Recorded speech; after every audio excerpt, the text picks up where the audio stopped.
સ્થાનિક સ્વરાજની ચૂંટણી અલગ અલગ જગ્યાએ અત્યારે હાલ મતદાન પ્રક્રિયા ચાલી રહી છે। સવારે વધારે પ્રમાણમાં મતદારો પહોંચી રહ્યા હતા, પરંતુ હવે જે રીતે મતદાનની ટકાવારી વધવી જોઈએ તે વધતી આપણને અત્યારે હાલ પૂરતી જોવા નથી મળી રહી।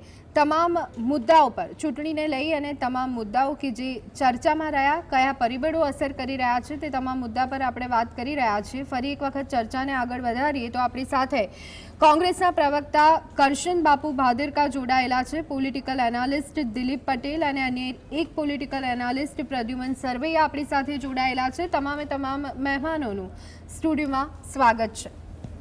દિલીપભાઈ, સૌથી પહેલાં આપની પાસે આવવા માંગીશ।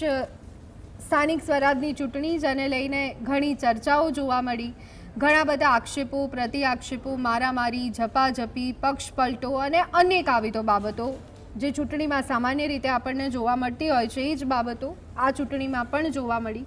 મતદાન પ્રક્રિયા સવારથી શરૂ થઈ ગઈ છે, પરંતુ ખૂબ જ મહત્વપૂર્ણ બાબત લોકશાહી માટે એવી મતદાનની ટકાવારી સવારથી આપણે જોયું તો 12%, 13%, છેલ્લા કલાકમાં હવે આંકડો આગળ વધતો ધીમો જોવા મળી રહ્યો છે અથવા તો નથી વધી રહ્યો। 14% આસપાસનું મતદાન કેવી રીતે જોઈ રહ્યા છો આપ, દિલીપભાઈ? મતદાન તો બહુ ધીમું છે। પહેલાં તો દર્શકોને અપીલ કરું કે મતદાન આપ કરી આવો। હું પોતે પણ કરી આવ્યો છું, કારણ કે આપણે એ ફરજ છે। આપણે જો મતદાન નહીં કરીએ તો બીજા કોણ કરશે? તો અત્યારે જે મતદાન થઈ રહ્યું છે બહુ ઓછું મતદાન થઈ રહ્યું છે। અગાઉની ચૂંટણીઓના કમ્પેરિઝનમાં પણ આપણે છેલ્લી 5 ચૂંટણી જે થઈ સ્થાનિક સ્વરાજ્યની, તો એની સરખામણીમાં આ વખતે એકદમ ઓછું મતદાન છે।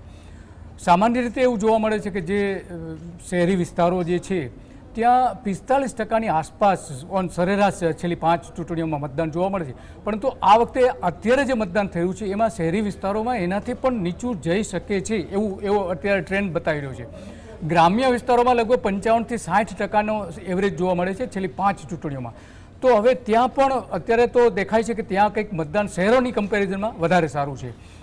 આમે ગ્રામ્ય વિસ્તારોમાં જે મતદારો છે એ શહેરી વિસ્તારો કરતાં લગભગ ડબલ છે, કારણ કે ત્યાં તાલુકા પંચાયત, જિલ્લા પંચાયત અને સ્થાનિક લેવલે નગરપાલિકાઓની પણ ચૂંટણી છે, તો ત્યાં મતદાનનું પ્રમાણ આમ સરેરાશ વધતું હોય છે, તો આ વખતે પણ વધશે એવું લાગી રહ્યું છે। જાગૃત પણ કદાચ વધારે છે એવું આપણે માની શકીએ, દિલીપભાઈ? હા, યસ, આ બહુ સારી વાત છે તમે જે પ્રશ્ન પૂછ્યો। જાગૃત, સૌથી વધારે જાગૃત આપણે જોઈ શકીએ તો ગ્રામ્ય વિસ્તારોના મતદારો સૌથી વધારે જાગૃત છે, કારણ કે આ વખતે આપણે સોશિયલ મીડિયા પર જોયું છે કે લોકોએ પ્રશ્નો પૂછ્યા છે।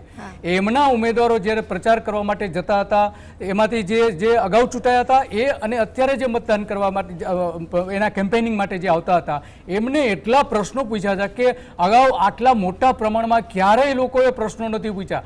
એના બે મતલબ થઈ શકે, એક તો લોકો જાગૃત થયા છે, બીજું અથવા તો લોકોના કામ નથી થતા।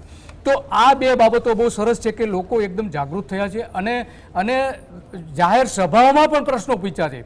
લોકો જ્યાં નેતાઓ વ્યવસ્થિત જવાબ નતા આપતા એને ભાગવું પણ પડ્યું છે, ભગાડવામાં આવ્યા છે અને કેટલાક જગ્યાએ તો લોકો એને ઘેરી પણ લીધા છે। જય શ્રી રામના નારા લગાવ્યા છે, જવાબ નતો તો જય શ્રી રામના નારા લગાવતા જોવા મળે। એવા તો ઘણા બધા વિડીયો આવ્યા કે જ્યાં એના ભ્રષ્ટાચારના આરોપ મૂકવામાં આવે, કામ ન થતા એવા પ્રશ્નો પૂછવામાં આવે ત્યારે જય શ્રી રામના નારા લગાવી દે, ભારત માતા કી જયના નારા લગાવી દે અને પછી ત્યાંથી ઉમેદવારો ચાલતા થઈ જાય। તો આ પણ એક જોવા મળ્યું હતું। તો મારી દ્રષ્ટિએ આ વખતે જે સૌથી મહત્વનું પરિબળ છે લોકોમાં જે સોશિયલ મીડિયા પર આપણે જોઈ રહ્યા છીએ અને ગ્રાસરૂટ ઉપર આપણે જોઈ રહ્યા છીએ કે લોકોમાં જાગૃતિ જબરજસ્ત છે, પણ એ બધા જો બૂથ સુધી પહોંચે તો આ જાગૃતિ કામની છે, બાકી તો આની જાગૃતિ કામની આવે। એટલા માટે કહું કે અગાઉ જે પણ ચૂંટણીઓ થઈ છે એમાં જે ઉમેદવાર ચૂંટાયા છે એ કુલ મતદારોના જે મતદાન થાય છે એમાંથી મતદાન થાય છે એની વાત કરું છું, એમાંથી માત્ર 25% મત મેળવનારાઓ ચૂંટાયા છે।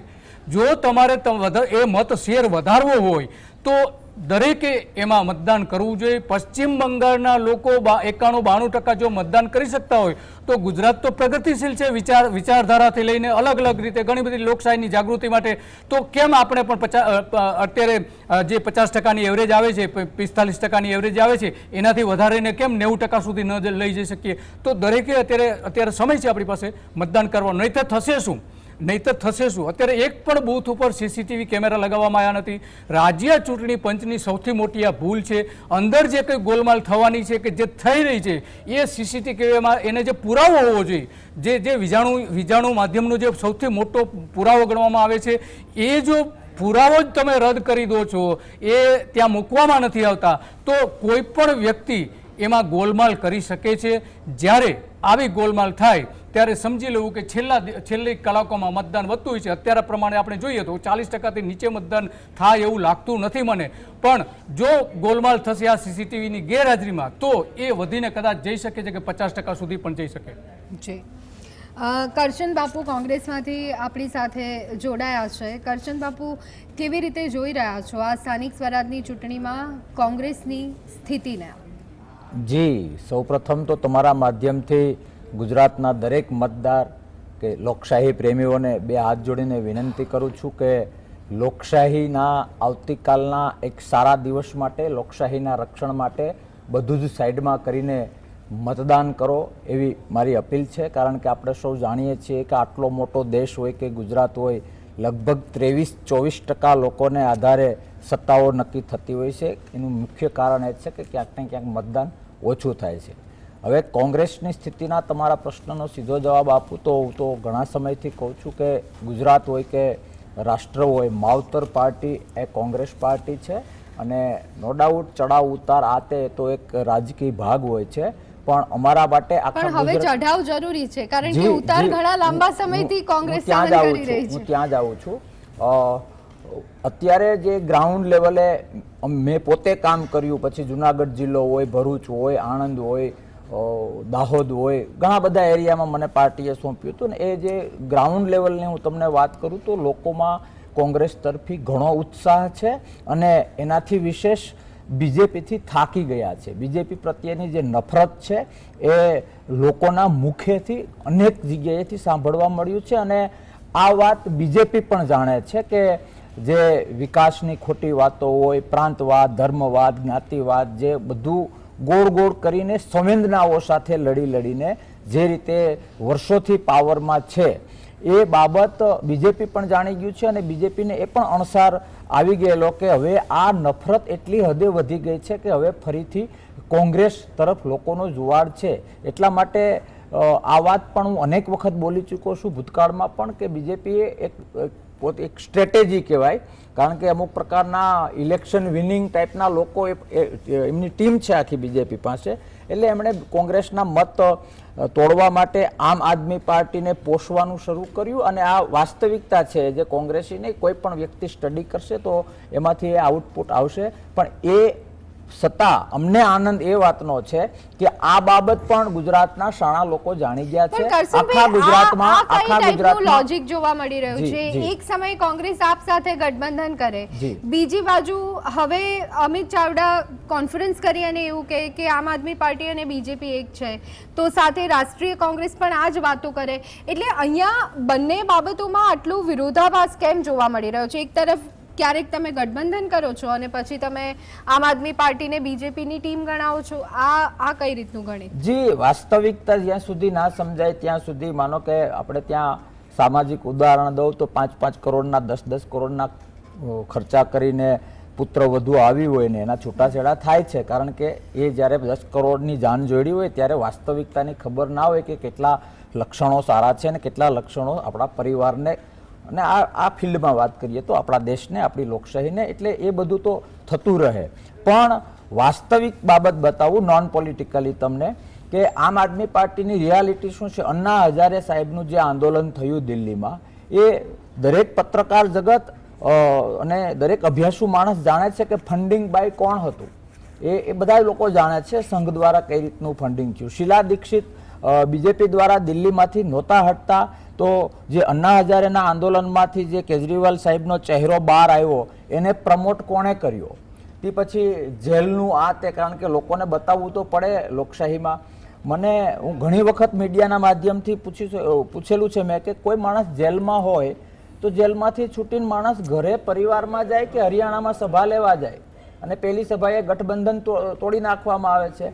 22ની ચૂંટણીમાં હું પોતે આમ આદમી પાર્ટીમાં 4 વર્ષ રહેલો છું, હું પોતે ચૂંટણી લડેલો છું. મને ખબર છે કે જે મત પેલું થયું છે, જે મત તૂટ્યા છે આમ આદમી પાર્ટીએ જે એમના તરફી મત પેલા કર્યા એ પ્લસ કરો કોંગ્રેસમાં, એટલે આખું દીવા જેવું છે એકદમ. અને વાત આ રાજકીય એ રીતે નથી કે ભાઈ ભાજપને આમાંથી ફાયદો થાય છે, ભાજપ માટે આમ આદમી પાર્ટી એ કટર મશીન છે, ભાજપ માટે આમ આદમી પાર્ટી એ વેન્ટિલેટર છે, આમ આદમી પાર્ટી પ્રત્યક્ષ પરોક્ષ રીતે ભાજપને સપોર્ટ કરે, એ બધું તો ઠીક છે કે બોલીએ તો કદાચ એવું લાગે કે પક્ષ પ્રેમને લીધે બોલે, પણ જ્યારે એક લોકશાહી પ્રેમી તરીકે આપણે વાત કરવી હોય તો લોકશાહીમાં લડત પારદર્શક હોવી જોઈએ, આમને સામને કે ભાઈ મારા આ પોઈન્ટ છે ને આ બેઝ ઉપર હું લોકશાહીમાં લડવા આવ્યો છું, પાર્ટી કોઈ પણ હોય. પણ જ્યારે સાહેબ કોઈ પણ સિનિયરને તમે પૂછશો તો ખ્યાલ આવશે કે લોકશાહી આમાં જોખમાય. અરે ડમી પાર્ટી પોતાના ગુલાલ ઉડાડવા માટે ડમી પાર્ટીઓ ઊભી કરવી, આપણે લોકશાહીને કઈ દિશા આપી રહ્યા છે એ બાબતે પણ અમે ગુજરાત અને દેશ સુધી આ વાત પહોંચાડીશું કે જેનામાં જે તાકાત હોય એ પ્રમાણે લડે, મુદ્દાઓ મૂકે, જીતે. કારણ કે રાજા, હું ઘણીવાર કહું છું કે લોકશાહીમાં રાજા તો લોકો છે એ નક્કી કરશે, પણ લોકોની આંખોમાં ધૂળ નાખીને આખી ડમી પાર્ટી બેઝ ઉપર કે ભાઈ આમના મત કઈ રીતે ડાયવર્ટ થાય, આ પ્રયત્નો થઈ રહ્યા છે. અને જે હમણાં દિલ્હીમાં ઘટના બની, આજ મેં તો મારી લાઈફમાં ક્યારેય આવું સાંભળ્યું નથી કે 7 રાજ્યસભાના સાંસદ, અને એ કોઈ પાર્ટી માટે, આમ આદમી પાર્ટી માટે કઈ ઓર્ડિનરી લોકો નહોતા, પાર્ટીને વેગ આપનારા, જેને એન્જિન કહી શકાય એ ટાઈપના લોકો હતા. પાઠક સાહેબ સાથે મેં ખુદે કામ કરેલું છે, 22માં અહીંયા ઇન્ચાર્જ હતા. એ લોકો આમના વ્યક્તિ કેન્દ્રીય વલણથી કંટાળીને આ રીતે જતા રહે છે. નો ડાઉટ બીજેપીમાં એનું શું ટાર્ગેટ હોય, પંજાબને ઝાડમાં લેવાનું ટાર્ગેટ હોય, એ મારો રામ જાણે, એના પાપ એને પૂગશે, એની સામે મને કોઈ ચિંતા નથી, પણ લોકશાહીની ચિંતા ચોક્કસ થાય છે. અને બીજી વાત, તમે 5 કરોડનો બંગલો બનાવો અને એના ઉપર હું કલર કરી નાખું એટલે એનો હું માલિક નથી થઈ જતો. 1947 થી આજ સુધી તમે કોઈ પણ નોંધની બાબત ઉપર નજર કરો, એના પાયામાં કોંગ્રેસ હશે.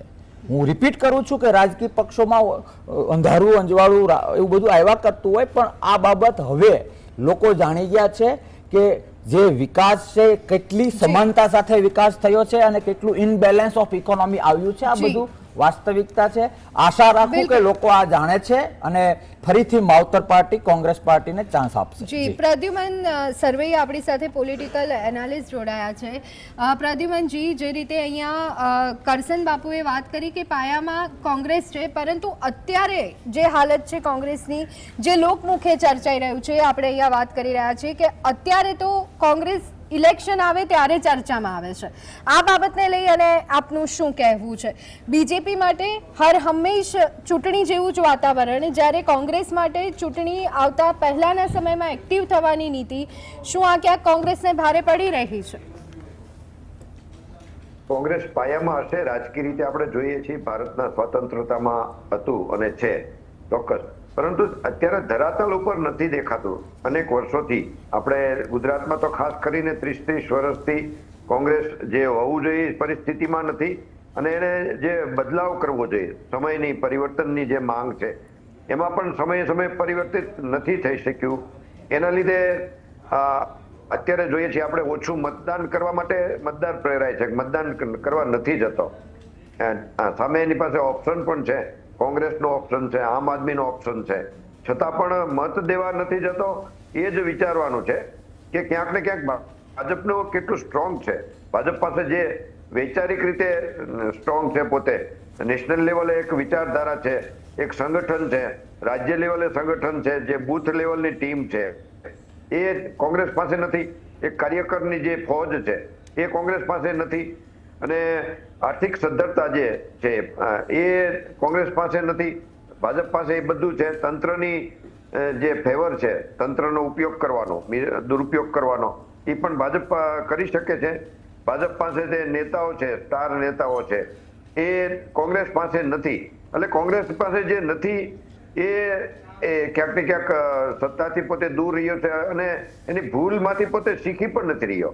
એને સુધારવું જોઈએ, સુધાર લાવવો જોઈએ. પ્રજા પણ પોતે એ ઈચ્છે છે એક સક્ષમ વિરોધ પક્ષ મળે, અને વિરોધ પક્ષ એટલો સક્ષમ થાય કે કદાચ સત્તા ઉપર પણ આવે. પરંતુ જે કોંગ્રેસમાં જે ચેન્જીસ થવા જોઈએ, પરિવર્તન થવા જોઈએ, એ નથી થતા. અને ખાસ તો જે પ્રજાને જોઈએ છે હિન્દુત્વનો એજન્ડા, ભલે આર્ટિફિશિયલ એજન્ડા કહીએ, છતાં એ પ્રકારનો કોઈ એજન્ડા પણ કોંગ્રેસ નથી ચલાવી શકતી. અને વિકાસનો મંત્ર તો હવે આવનારા સમયમાં ખુલ્લો પડવાનો છે. એક તો ભ્રષ્ટાચાર એનું મૂળભૂત જે વાત છે, અને જરૂરિયાત વિનાનો વિકાસ, આ બધી વિકાસની વાતો છે હવે આવનારા સમયમાં ખુલ્લો પડશે, એટલે વિકાસનું સૂત્ર પણ સત્તાધારી પક્ષે બદલાવાનું આવશે. આવનારા સમયમાં આપણે વિકાસને બદલે કોઈ કઈ અલગ જ નામથી ચૂંટણી લડતું હોય છે શાસક પક્ષ, પણ એ માટેની પણ એ તૈયારી કરી નાખશે. પરંતુ કોંગ્રેસ આટલા વર્ષો પછી પણ પોતાને ચેન્જ નથી કરી શક્યું, પોતાના નેતૃત્વમાં કોઈ પરિવર્તન નથી કરી શક્યું, જેના લીધે અત્યારે આપણી દેશની લોકશાહીમાં ઉપર પણ પ્રશ્નાર્થ ઉભો થયો છે. એક સાઈડ વન સાઈડ જે લોકતંત્ર ચાલી રહ્યું છે એમાં ખાસ કરીને આ બિનહરીફમાં જે બધું નજારો જોવા મળ્યો જે લોકતંત્રની બિલકુલ વિરુદ્ધ, એવું તો અનેક બાબતો છે જેને લીધે ઓછું મતદાન થઈ રહ્યું છે. હાજી જી બિલકુલ, આશા રાખીએ કે હવે પરિણામના દિવસે કોંગ્રેસના સ્પોક્સ પર્સન એવું ના કે આત્મન કરીશું, ચિંતન કરીશું, મંથન કરીશું અને ખરેખર અહીંયા આપણને થોડો ઘણો પણ બદલાવ જોવા મળે. ચર્ચા આગળ પણ ચાલુ રાખીશું, પરંતુ અપડેટ સતત આવી રહી છે તેના પર પણ નજર કરવી એટલી જ જરૂરી છે. તો આ સાથે જ ચર્ચા કરીશું. તો સ્થાનિક સ્વરાજની ચૂંટણીને લઈ તમામ અપડેટ અમે આપને આપી રહ્યા છીએ. સાથે પેનલિસ્ટ છે તેમની સાથે ચર્ચા પણ કરી રહ્યા છે અને એક મહેમાન આપણી સાથે જોડાયા છે વાસુદેવ પટેલ કે જેઓ પોતે પોલિટિકલ એનાલિસ્ટ છે. વાસુદેવભાઈ, આપનું પણ સ્વાગત છે. વાસુદેવભાઈ, સ્થાનિક સ્વરાજની ચૂંટણીને લઈ અને મતદાન પ્રક્રિયા સવારથી હાથ ધરાઈ રહી છે, કેવી રીતે જોઈ રહ્યા છો આપ? આ વખતની જે સ્થાનિક સ્વરાજની ચૂંટણીઓ છે એક વિશિષ્ટ પ્રકારની ચૂંટણી છે અને બીજી વિશિષ્ટતા એ છે કે ગુજરાતના જેને કહેવાય કે ગણમાન્ય કોન્ટ્રાક્ટરો, બિલ્ડરો, વેપારીઓ, ઉદ્યોગપતિઓ જે ચૂંટણી સમયે કાંઈ ને કાંઈ પ્રજા એમની પાસેથી માર્ગદર્શન લેતી હોય છે, આ બધા સાગમઠે જેને સરકારી લાભ લેવાનો છે અથવા તો સરકાર એને કંઈ બે આંખની શરમ અડે એવું રહે એટલા માટે થઈને સત્તા પક્ષમાં ભરતી થઈ ગયેલા લોકો છે. એટલે સત્તા પક્ષ જે છે એ પોતાને બધાને કાર્યકર્તાઓ ગણાવે છે. આ એક પરિસ્થિતિ વિશિષ્ટ ડેવલપ થઈને બીજી વિશિષ્ટ પરિસ્થિતિ એ ડેવલપ થઈ કે આ દિન સુધી આપણે મતદાર યાદીમાં ગડબડો, મતદાનના દિવસે થપ્પા વાગી જાય, સીસીટીવી કેમેરા બંધ હોય, આ બધું જોતા હતા. પણ આ વખતે એક નવી પ્રક્રિયા ઉમેરાઈ અને એ ઉમેદવારોની પ્રક્રિયા છે. ઉમેદવારને બેસાડી દેવો, ફોર્મ પાછું ખેંચાવી લેવું અથવા તો ઉમેદવાર જે છે પહેલાં ઉમેદવારી નોંધાવે અને પછી પાછળથી ખસી જવું અથવા તો સત્તા એટલે ઉમેદવારને જીતવા માટે માર્ગ આપી દેવો અને પૈસા લઈને, અને એમાં નેતાઓ પણ ઇન્વોલ્વ હોવાની સંભાવનાઓ જે દેખાઈ રહી છે. એટલે આ એક વિશિષ્ટ પ્રકારની ચૂંટણી જેને આપણે એવું કહી શકીએ કે લોકશાહીને ચૂંટણી પ્રક્રિયાથી જે લૂણો લાગવો જોઈએ ને એ સૌથી મેક્ઝિમમ જો લાગી રહ્યો હોય તો આ સ્થાનિક સ્વરાજની ચૂંટણીમાં લાગી રહ્યો છે. ચૂંટણી પંચ જે રીતે કામ કરી રહ્યું છે અને દેખાય છે આપણને કે જે રીતે ચૂંટણી પંચે એસઆઈઆરની પ્રક્રિયા ચાલુ કરી અને ચૂંટણી પહેલા જ કરીને બંગાળમાં 14 લાખ લોકો ન્યાય વગર મત નહીં આપી શકે એવી સ્થિતિને સુપ્રીમ કોર્ટ પણ સ્ટેન્ડ લઈ રહી છે. એટલે એને સ્ટેન્ડ એવું લીધું કે આ વખતે તો આવતી વખતે મત આપશે. એટલે આ જે આખી જે પ્રક્રિયા છે નેતાગીરી બનાવવાની અથવા તો ચૂંટણી પ્રક્રિયા છે એની તરફ બંધારણ બનાવતી વખતે કેટલું દુર્લક્ષ સેવાયું છે એનો તાદૃશ્ય દાખલો છે કે ચૂંટાયેલા લોકો સરકાર બનાવ્યા પછી જે અથવા તો સાંસદો જે ચૂંટાશે એ ચૂંટણી પંચનો આયોગ તો કેવી રીતે નક્કી થશે એનો કાયદો બનાવશે.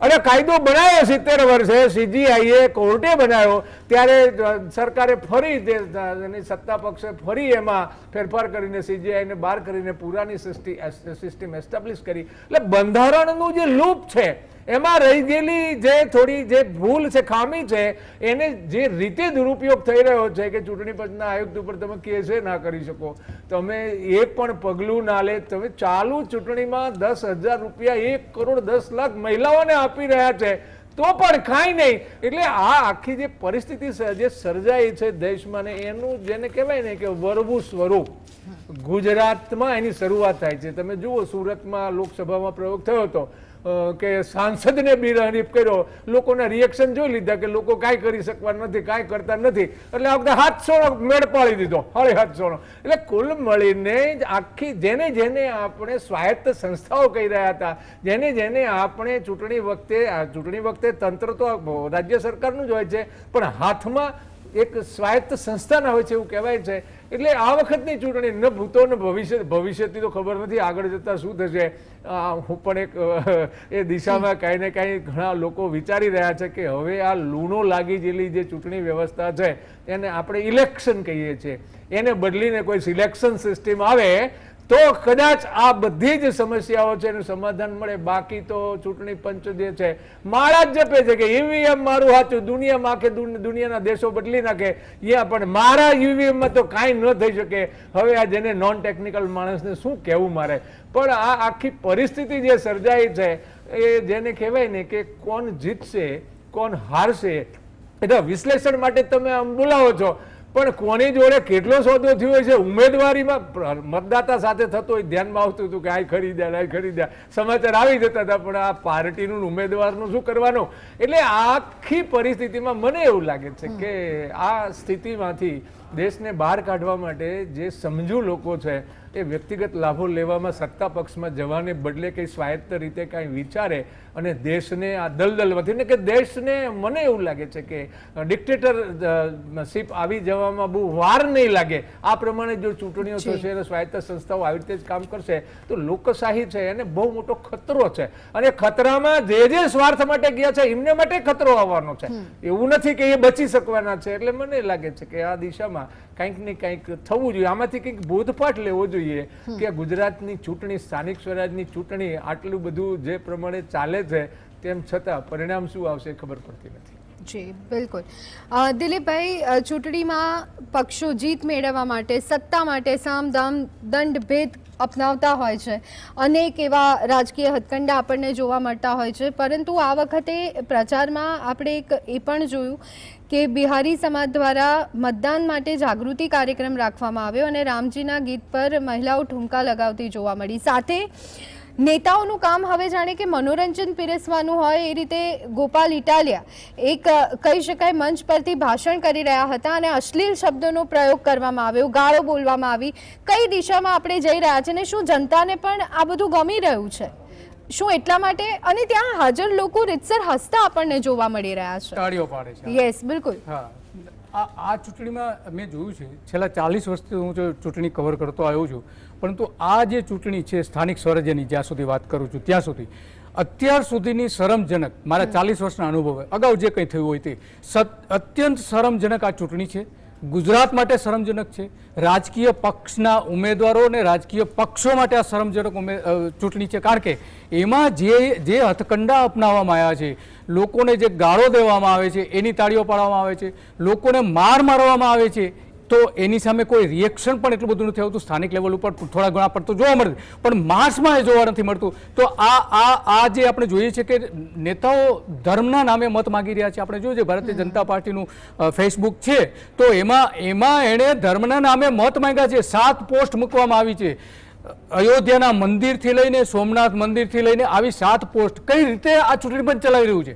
શરમજનક છે આપણા ગુજરાત માટે કે રાજ્ય ચૂંટણી પંચ અત્યારે સત્તાધારી પાંખની એક પાંખ સત્તાધારી પક્ષની એક પાંખ બની ગઈ છે. બિલકુલ કંઈ કરવા તૈયાર નથી ચૂંટણી પંચ. જે સત્તાધારી પક્ષ કરે છે એને ટોટલી એને માન્યતા આપે છે અને જે અધૂરામાં પૂરું હતું કે એના જે બૂથના જે એજન્ટ તરીકે કોઈ પણ ગુનેગારને પણ મૂકી શકશે આવી છૂટ ચૂંટણી પંચે મૂકી છે. તો જ્યાં ચૂંટણી પંચ જ આ પ્રકારનું કરતું હોય ત્યાં આપણા લોકો પણ એટલા જ જવાબદાર છે કે આની સામે ખરેખર તો માસ લેવલ ઉપર વિરોધ થવો જોઈએ કે ભાઈ ચૂંટણી પંચ આવું કઈ રીતે કરી શકે છે. તો આ એક બાબત મારી દ્રષ્ટિએ સૌથી ગંભીર છે. બીજી જે અલગ અલગ નિવેદનો થયા, સભાઓમાં ધમકીઓ આપવામાં આવી, મતદારોને સૌથી વધારે આ વખતે ધમકીઓ આપવાનું પ્રમાણ સૌથી વિશેષ જોવા મળી રહ્યું છે. આપણે જો સોમનાથમાં જોયું છે ભગા બારડ, તો ત્યાં પણ આ જ પ્રકારના ત્યાંના 2 થી 3 એના વિડીયો પણ બહાર આવ્યા છે. સૌથી વધારે જો કોઈ મતદારોને ધમકીઓ આપવામાં આવી હોય તો વડોદરામાં આપવામાં આવી છે, તમામ આખા ગુજરાતના વિસ્તારમાં. બીજા નંબર ઉપર સુરતમાં આપણે જોઈ શકીએ છીએ. તો આ જે મતદારોને ધમકાવવામાં આવી રહ્યા છે ને એ તો આપણા ગુજરાત માટે અત્યંત શરમજનક છે, રાજકીય પક્ષ માટે અને રાજકીય નેતાઓ માટે. આવું તો બિલકુલ ન કરવું જોઈએ અને આવું કરતા બંધ થઈ જવા માટે લોકોએ જાગૃત થવું જોઈએ. વાસુદેવભાઈ જેવા ઘણા બધા છે કે જે સામાજિક રીતે આવી મુવમેન્ટ ચલાવે છે, ઘણા બધા લોકો છે, પરંતુ એમની સાથે જો લોકો જોડાશે તો જ એમની મુવમેન્ટ આગળ ચાલી શકશે અને તો જ લોકોને ફાયદો છે. બાકી લોકોએ તો સહન કરવું પડશે જ. આજે 725 બિનહરીફ બેઠકો થઈ છે તો એમાં સહન કોને કરવું પડ્યું? 15 લાખ મતદારો મત આજે આપવાના નથી. કોનો અધિકાર ગયો? મતદારોનો અધિકાર ગયો. ત્યાં એમણે વિરોધ કર્યો છે કે નહીં, અમારે તો ચૂંટણી કરવી છે. તમે 2-3 રાજકીય પક્ષો નક્કી કરી દો કે ભાઈ અમારે તો અમારા ગામમાં ચૂંટણી નથી કરવી, અમારા વોર્ડમાં ચૂંટણી નથી કરવી, એ અમને મંજૂર નથી, અમારે ચૂંટણી જોઈએ છે. કોણે વિરોધ કર્યો? બિલકુલ નહીં. તો આ જે ચૂંટણી છે મારી દ્રષ્ટિએ અત્યંત શરમજનક છે અત્યાર સુધીને. અને જે વાસુદેવભાઈ જે કહ્યું કે જો આપણે લોકો તરીકે નાગરિક તરીકે નહીં ચૂંટીએ, નહીં આમાં જાગૃત થઈએ તો હવેના દિવસોમાં શર્મખ્તિયારશાહી જોવા મળશે. અત્યારે જે કંઈ લોકશાહીના પાયાઓ હતા, 10 પાયા હું એને ગણું છું, એ 10 પાયાઓમાં લૂણ લાગી ગયો છે. એમાં એક પત્રકાર તરીકે હું પણ આવી જાઉં છું કે પ્રેસને પણ એ જ લૂણો લાગી ગયો છે, ટીવી મીડિયાને પણ એ જ લૂણો લાગી ગયો છે, રાજકીય પક્ષોને તો લાગી ગયો જ છે. જે પાટલી બદલુઓ છે એ સૌથી વધારે દેશદ્રોહી છે, ગુજરાત દ્રોહી સૌથી વધારે છે, કે જે પાટલી બદલે છે, સત્તા માટે પાટલી બદલે છે. એ આ થયું છે આ ચૂંટણીમાં. એ બિલકુલ આપણે કોઈ રીતે ક્ષમ્ય નથી અને લોકો પણ ક્ષમા ન આપે અને મતદાન વધુમાં વધુ કરે કે જ્યાં એમની વિરુદ્ધ કાર્યવાહી થઈ હોય, એના કામો ન થયા હોય, એની સામે તમે મતદાન કરો. અને દિલીપભાઈ, બીજી એક બાબત, હવે દુઃખની વાત, ચિંતાની વાત એ પણ છે કે જ્યારે કોઈ એક પક્ષ હિન્દુત્વના નામે વોટ માંગી રહ્યો છે, પોસ્ટ મૂકી રહ્યો છે, પરંતુ સામે વિપક્ષે રસ્તે ન જવાનું હોય, પરંતુ વિપક્ષ પણ એ જ બાજુ જઈ રહ્યો છે. આપના એક ઉમેદવારે એવું કહ્યું કે અત્યારે દરગાહ, હું છું તો દરગાહ સલામત થઈ જશે, અત્યારે દરગાહને નુકસાન થઈ રહ્યું છે. આ બધી બાબતો અહીંયા આખરે શું મેસેજ આપવા જઈ રહ્યા છે પક્ષના લોકો, પાર્ટીના લોકો, એ અહીંયા ખ્યાલ નથી આવી રહ્યું. ઇલેક્શન પહેલા અચાનક જ પોસ્ટર્સ લાગી જાય છે. ગઈકાલની આપણે વાત કરી લઈએ તો આ કઈ દિશા તરફ ચૂંટણી લોકશાહી જઈ રહી છે એ સમજવું હવે જરૂરી છે. યસ, વાત સાચી તમારી કે કોઈ પણ લોકશાહી દેશમાં ધર્મના આધારે ચૂંટણી તો બિલકુલ ન લડાવી જોઈએ, કારણ કે એ લોકો માટેની છે, ધર્મ માટેની નથી. ધાર્મિક સંસ્થાઓ છે એના માટે તમામને માન છે ને તમામ એમાં માને પણ છે, પણ એનું તંત્ર અલગ છે. આ ચૂંટણીમાં રાજકારણમાં ક્યાંય ધર્મ લાવવો ન જોઈએ. જે આપના ઉમેદવારે નિવેદન આપ્યું છે એ સદંતર ખોટું છે. એનું નિવેદન કોઈ પણ રીતે ચલાવી ન લેવાય. એ જે નિવેદન આપેલું, પણ એની સામે આજે જ ભારતીય જનતા પાર્ટી છેલ્લા 3 દિવસમાં એના સોશિયલ મીડિયા એકાઉન્ટ જુઓ તમે, કેવા પ્રકારની પોસ્ટ મૂકવામાં આવે છે. એ પણ ધર્મ જ છે ને. ધર્મનો તો બિલકુલ આમાં ઉપયોગ ન થવો જોઈએ, એ કરવામાં આવે છે. આમ આદમી પાર્ટીના એક જો ઉમેદવાર આવું બોલતા હોય તો એ બિલકુલ ચલાવી લેવાય નહીં. જો એ પક્ષની નીતિ ન હોય તો એના પક્ષ પ્રમુખ ઈસુદાન ગઢવીએ એનો વિરોધ કરવો જોઈએ કે અમારા પક્ષની નીતિ નથી. પણ એ સ્ટેટમેન્ટ મેં ક્યાંય જોયું નથી કે મેં ક્યાંય સાંભળ્યું નથી. તો આ પક્ષનો નિર્ણય છે કે ઉમેદવારનો નિર્ણય છે? સવાલ એ આવે છે. જ્યારે પક્ષ આ રીતે કરતો હોય કે આવા અલગ પ્રકારની પોસ્ટ મૂકતો ને લોકોને અપીલ કરતા હોય કે તમે ધર્મના નામે મત આપવા જાઓ, તો એ તો બિલકુલ ચૂંટણી પંચે આજ સુધી, મેં સવારમાં જ આની કમ્પ્લેન કરી ચૂંટણી પંચને કે ભાઈ આ જે ધર્મના આધારે ચૂંટણીની અપીલો કરવામાં આવી રહી છે તમે અટકાવો, પરંતુ એનો જવાબ હજુ સુધી મને મળ્યો નથી. લોકોને ચૂંટણી પંચ જવાબ આપતું નથી, જાગૃત નાગરિકોને પણ જવાબ આપતું નથી. કોઈ પણ ધર્મના લોકો જ્યારે ધર્મના આધારે ચૂંટણીના મત માગવા જતા હોય ત્યારે લોકોએ જેનો વિરોધ કર્યો, ભાઈ અમે મંદિરમાં જઈશું અને ત્યાં અમે આરતી કરીશું, અમે મસ્જિદમાં જઈશું ત્યાં નમાઝ પઢીશું અને ચર્ચમાં જઈને અમે પ્રાર્થના કરીશું, પરંતુ અમારે રાજકારણ અને ધર્મને કંઈ લેવા દેવા નથી. એ આપણે, કારણ કે આપણું બંધારણ છે, આપણે કોઈ એક ધાર્મિક દેશ નથી. જે કેટલાક લોકો ધાર્મિક દેશ બનાવવા માંગે છે એ બિલકુલ બંધારણની વિરુદ્ધ છે. તો આ જે કંઈ થઈ રહ્યું છે મારી દ્રષ્ટિએ ખોટું છે. જી કરસન બાપુ, જ્યારે ધર્મના નામે મત માંગવાની વાત આવે ત્યારે કોંગ્રેસ પણ એમાંથી બાકાત નથી. અનેક વખત ભાજપ દ્વારા પણ આ પ્રકારના આક્ષેપ કોંગ્રેસ તરફ લગાડવામાં આવ્યા છે. શું આ તમામ બાબતો પર પણ કોંગ્રેસ તરફથી કામ થઈ રહ્યું છે ખરું? જે ધર્મની વાસ્તવિકતા સમજનારા લોકો છે ક્યાં? આ દુનિયાના મુખ્ય 13 ધર્મોના જે શાસ્ત્રો છે એ બધા જ શાસ્ત્રો, બધા જ ધર્મો સ્વીકારે છે કે ધર્મના નામે પોતાનો સ્વાર્થ સિદ્ધ કરવો એ આપોઆપ અધર્મ છે, એ આપોઆપ પાપ છે. માનો કે બીજેપીની વાત કરીએ, એ દાવો કરે છે કે અમે હિન્દુત્વ, અમે સનાતનવાળી વાત કરીએ, તો ધર્મમાં પહેલી વાત તો એ છે કે તમે કમિટેડ હોવા જોઈએ. અમુક શાસ્ત્રોમાં તો એવું લખ્યું છે કે જે માણસ કમિટેડ, જીભાનનો પાકો ના હોય એના ઘરનું પાણી પીવું પણ પાપ છે. 14 થી લઈને આજ સુધી બીજેપીએ જે કમિટમેન્ટો કર્યા, મધ્યમ વર્ગ અને નાના વર્ગને જે મોંઘવારી માટેની વાત હોય, વિકાસ માટેની વાત હોય, કાળા નાણાં માટેની વાત હોય, કયું કમિટમેન્ટ ઊભું રહ્યું? તમે ઓટોમેટિક માત્ર કલર વાળો ધર્મ પેલો કરો છો, પણ કર્મનો સિદ્ધાંત પરમ કૃપાળુ શ્રી કૃષ્ણએ કહેલું છે, કર્મથી મોટો કોઈ ધર્મ નથી હોતો. હું આખો દિવસ મંદિરમાં ધૂપેલિયું ફેરવતો હોઉં અને રાત્રે કોકના ગારિયા કરતો હોઉં, રાત્રે ચોરી કરતો હોઉં, રાત્રે ગરીબ માણસની હાય લેતો હોઉં અને આખો દિવસ હું ધૂપેલિયું ફેરવીને ધાર્મિક હોવાના મોટા તિલક કરીને ધાર્મિક હોવાના નાટકો કરતો હોઉં અને 24 કલાક પાપના કામ કરતો હોઉં, તો જ્યારે લોકોને વાસ્તવિકતા સમજાઈ જશે ને ત્યારે લોકો મને નફરત કરશે અને એ તબક્કામાં ભાજપ આવી રહ્યું છે. થોડો સમય જવા, તમે જે હમણાં વાત કરીને કે કદાચ 28 તારીખે કોંગ્રેસે આવું બોલવું પડે, પણ મને ભરોસો છે જે ગ્રાઉન્ડ લેવલ વર્ક કર્યું છે. એટલે ધર્મ શું છે સાહેબ, કોઈ ધર્મમાં માને કે ના માને, કે કોઈ નીતિમાં માને કે ન માને, કે કોઈ પુણ્યમાં માને કે ન માને, એનાથી દેશની પ્રજાને અથવા તો આધ્યાત્મિક માણસોને વાંધો નથી. પણ ધર્મની આંખમાં પાણી ક્યારે આવે છે કે હું ધર્મનો દાવો કરું અને અધર્મ કરું, હું પુણ્યનો દાવો કરું અને પાપ કરું, હું નીતિનો દાવો કરું અને અનીતિ કરું, હું શું કહેવાય એકદમ નોન કરપ્શનનો દાવો કરું અને હળાહળ કરપ્શન કરું. સાહેબ, આ ઓટોમેટિક આ બધું અધર્મ છે. અને બીજી વાત, કોઈ વડીલ હોસ્પિટલમાંથી બીમાર પડે ને, જ્યારે ડોક્ટર કહે ને કે હવે અમારા હાથમાં કઈ નથી, ઘરે થાય એટલી સેવા કરી લ્યો, ત્યારે કોઈ ખબર પૂછવા આવે ને તો આપણે એવું કહીએ છીએ કે ભાઈ હવે તો જેવી રામની મરજી, હવે જેવી ભોળાનાથની મરજી. ત્યારે રામને યાદ કરીએ છીએ, ત્યારે ભોળાનાથને યાદ કરીએ છીએ. બીજેપીની સેમ હાલત આ છે, એના બધા જ પટોટા ફૂટી ગયા છે એટલે રામ ભગવાનને આગળ કરે છે. સ્ટ્રેટેજી ક્યાં છે?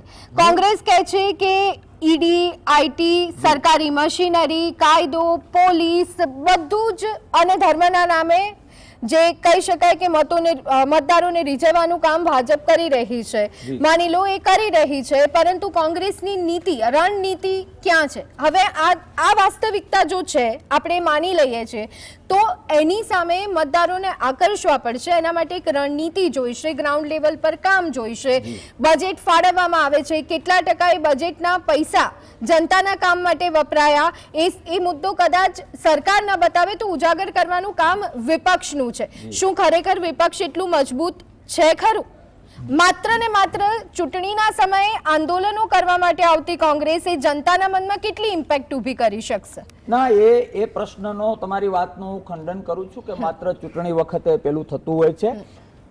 કોંગ્રેસની વાત હોય તો તમારા માધ્યમથી ગુજરાતની જનતાને હું વાસ્તવિકતા સમજાવવા જઈ રહ્યો છું કે કોઈ પણ રૂલિંગ ગવર્મેન્ટ હોય ને, રૂલિંગ ગવર્મેન્ટને માવતર કહેવાય, કોઈ પણ પાર્ટી હોય.